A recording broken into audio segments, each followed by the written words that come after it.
I want to share with you some words written by John Steinbeck 75 years ago. In the eyes of the people, there is the failure, and in the eyes of the hungry, there is a growing wrath. In the souls of the people, the grapes of wrath are filling and growing heavy for the vintage. Hey, hey, ho, ho, Monsanto's got to go! Hey, hey, ho, ho! Now, the people he was talking about were in rough shape. They were the survivors of the Dust Bowl. They were literally starving to death.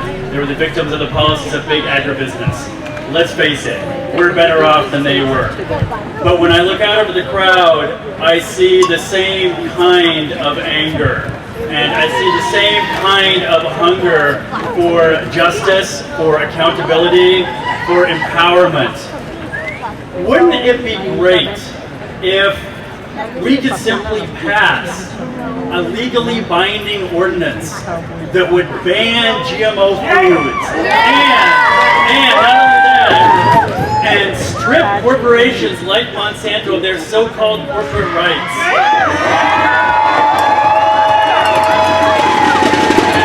Well, I'm here today to tell you that we can. We actually can. Does it sound impossible? Does it seem impossible? If it does, it's because we are conditioned to believe that we are powerless. And there's a reason for that. Some of you have probably heard about the Princeton study that came out last month. This is a very interesting study. They studied 1,800 policy initiatives over the course of a 20-year period. What they found was that the preference of the majority of Americans made no difference whatsoever in whether those initiatives passed. What made a difference was whether they were favored by the wealthy elite. In other words, if you've long suspected that we are not actually a democracy, it's because we're not. Don't take my word from it. You know, these are some folks from Princeton saying this. Does it ever feel like we're living in a kind of like a democracy theme park? You know, you go into the little booth, you pull the lever, you pick up the phone, you call your senator, but nothing's connected to anything. It's all just bells and whistles. Well, this is the case. It's the wealthy elite who actually make the decisions here. Some would call this a broken system. Some would say the system's been hijacked. If you ask me, the system is designed that way. And I'll go into more of that in just a second here. But I want to share with you another little exchange from that book, The Grapes of Wrath, celebrating 75 years. This is a little exchange between a bank representative going out to foreclose on a small farmer, okay? So the banker says, "It's not us, it's the bank. A bank isn't like a man." And the farmer says, "Yes, but the bank is only made of men." The banker says, "No, you're wrong there, quite wrong there. The bank is something else than men. It happens that every man in the bank hates what the bank does, and yet the bank does it. The bank is something more than men, I tell you. It's the monster. Men made it, but they can't control it." It would seem that not much has changed in 75 years, but what I'm here to share with you today is that people have found a way to fight the monster and win. I'm going to tell you about 200 communities across the country, towns, municipalities, counties, who have partnered with something called the Community Environmental Legal Defense Fund, based in Pennsylvania. These communities have successfully banned fracking.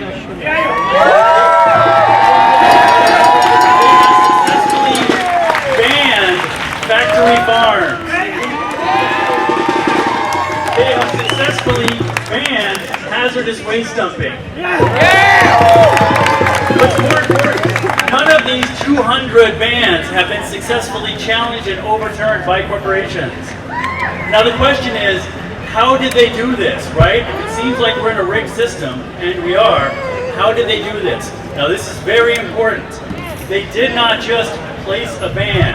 What they did is they claimed that, because if they just placed a ban on the fracking or whatever, well, the corporation would come in, challenge it in court and say it violates their constitutional rights, which it does, and they would overturn it.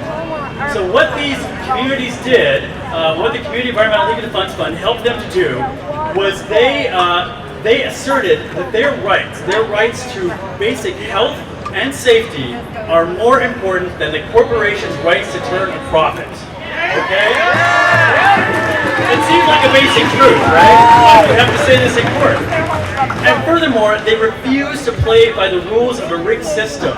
Built into these ordinances, which are really mini constitutions, is a statement that that municipality refuses to recognize the constitutional rights of those corporations. Okay? So this is disobedience. This is what you have to do when the system is rigged. Let me give some examples of this. In Mora County, New Mexico, this is the first county in the U.S. to ban all hydrocarbon extraction, including fracking. This is currently being challenged in court. We'll see how it plays out. In Colorado, there is a statewide initiative going on the ballot that would challenge state preemption of these kinds of ordinances. Yeah. Right? This is where a company like Monsanto, this is happening in Oregon, a company like Monsanto comes in and manages to pass a law saying communities can't organize like this. It makes it illegal for us to organize like this. Well, Colorado is putting an initiative on the state ballot to make this sort of preemption illegal. Here in Oregon, there are two counties, Benton County and Lane County, both agricultural counties. Both have ordinances going to the ballot that would establish a right to a sustainable food system, and including things like a right to a seed heritage. What these ordinances would do is they would ban the growing of GMO crops. And furthermore, they would strip corporations like Monsanto of their so-called corporate rights that they use like a shield. Here in Portland, we have a local group. We're discussing the possibility of a county-wide Bill of Rights to a sustainable and healthy food system, which would place a ban on GMO-based ingredients being sold anywhere in the county. Now keep in mind, ordinances like this they violate the U.S. Constitution. They are acts of disobedience. What they do, they set up a crisis of jurisdiction. Who's in charge, right? The corporations and the federal government, or local communities like ours to make decisions about our basic health and welfare. I want to read you a brief excerpt this is from Article 1, Section 1 of our Oregon State Constitution. This is the highest law in the land. It says, all power is inherent in the people, and all free governments are founded on this authority, and instituted for their peace, safety, and happiness, and they, the people, have at all times the right to alter, reform, or abolish the government in such a manner as they think proper.